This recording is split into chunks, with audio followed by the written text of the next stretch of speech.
Neste vídeo você verá testes que comprovam que as taxas de fluxo-vazão estática não fazem sentido e podem ser potencialmente contraproducentes. Vamos começar com um pouco de conhecimento comum. Consumo de água inadequado limita o ganho de peso da ave, assim maximizando o consumo de água. A água realmente ingerida pela ave é uma meta importante. Infelizmente, as pessoas estão confusas sobre a forma de alcançar este objetivo.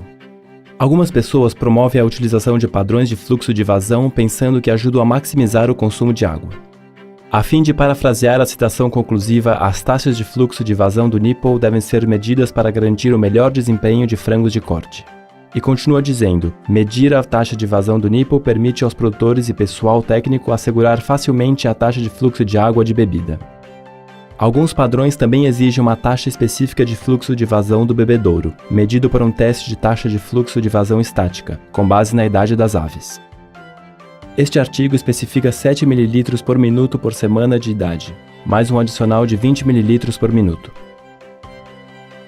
É compreensível que se queira estabelecer um padrão, mas e se esses padrões foram realmente contraproducentes para o desempenho das aves ao serem utilizadas no mundo real?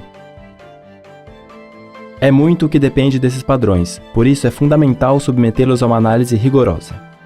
Os padrões atuais são estabelecidos através de um teste de taxa de fluxo de vazão conduzido a campo. Neste teste, o pino do gatilho do bebedouro é empurrado para cima e segurado por 1 minuto. Vamos rever a forma como este teste é conduzido. O pino do gatilho do bebedouro é empurrado para cima e mantido numa posição aberta por 1 minuto. Então o volume de água descarregado é medido. O produtor regula a coluna de pressão da água ao nível necessário para atingir a descarga do bebedouro exigida ou taxa de fluxo de vazão, que chamaremos de taxa de fluxo de vazão estática, porque o gatilho é empurrado para cima e mantido erguido em uma posição estática aberta durante 1 minuto. Agora vamos comparar este método de teste a uma ave realmente bebendo. Quando as aves bebem, a ação é dinâmica. Bica, solta, bica, solta. E cada bicada é diferente. Não é estática. Você nunca vê uma ave erguer e segurar o pino de gatilho em uma posição aberta como esta. A diferença entre o comportamento real dinâmico de beber da ave e um teste de fluxo de vazão estática é fácil de ver. Sendo este o caso, é importante descobrir se há uma correlação direta e previsível entre a taxa de fluxo de vazão estática e as taxas de fluxo dinâmicas. Nossa equipe técnica da Poultry Watering University partiu em busca de uma resposta utilizando métodos de teste controlados. Primeiro, a equipe desenvolveu uma máquina que produz uma ação de acionamento semelhante à maneira como uma ave realmente bebe. Nós testaremos bebedouros por suas taxas de fluxo de vazão dinâmicas e estáticas. Vamos rever os testes. Aqui estão 2 modelos de bebedouros diferentes que estão sendo testados, usando o método da taxa de fluxo de vazão estática, com a mesma pressão de coluna para a mesma quantidade de tempo.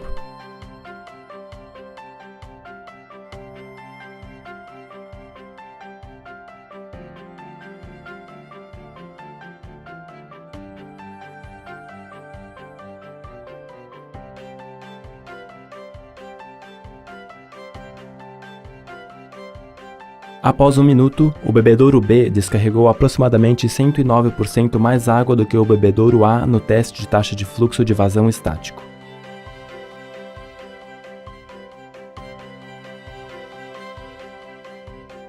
Agora vamos testar os mesmos 2 bebedouros usando o teste de ativação dinâmica lado a lado que se assemelha à forma como uma ave ativa o bebedouro.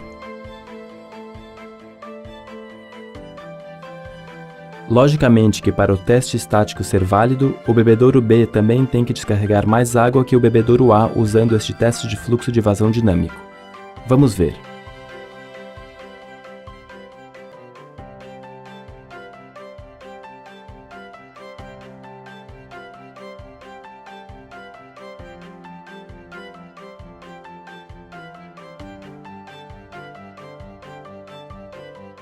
No teste de fluxo dinâmico, o bebedouro A, na realidade, descarregou cerca de 120% mais água do que o bebedouro B. Isto é completamente oposto ao resultado do teste de taxa de fluxo de vazão estática. Para reiterar, o bebedouro B descarregou 109% a mais água do que o bebedouro A no teste de taxa de fluxo de vazão estático. mas o bebedouro A descarregou 120% mais água no teste de taxa de fluxo de vazão dinâmica. Claramente, você não pode depender de um teste de fluxo de vazão estática para medir ou prever com precisão a quantidade de água que um bebedouro realmente vai descarregar quando ativado dinamicamente pelas aves. Assim, uma alta taxa de fluxo de vazão estática não garante uma alta taxa de fluxo de vazão dinâmica. A simples verdade é que os padrões de fluxo de vazão estáticos não fazem sentido e, portanto, não devem ser utilizados como critério para selecionar um modelo de bebedouro sobre o outro para uso em uma instalação avícola. Mas, mais importante ainda, a taxa de fluxo de vazão estática não deveria ser usada para determinar as regulagens de pressão do sistema de água. Ao usar esses padrões, será bem provável que resulte no fornecimento de água em excesso ou muita pouca água para alcançar um ótimo desempenho das aves. Na verdade, provavelmente não existe nenhuma maneira precisa de medir o consumo real de água da ave, que é a água ingerida pela ave. Mas existe uma maneira melhor de manejar o sistema de água das aves para promover uma cama seca, bem-estar e desempenho das aves. É uma simples questão de observar as condições de cama e manejar os sistemas baseados nessas condições. Este documento pode ajudá-lo a fazer isto. Visite nosso website para ver mais vídeos e um procedimento prático de manejo para maximizar o desempenho.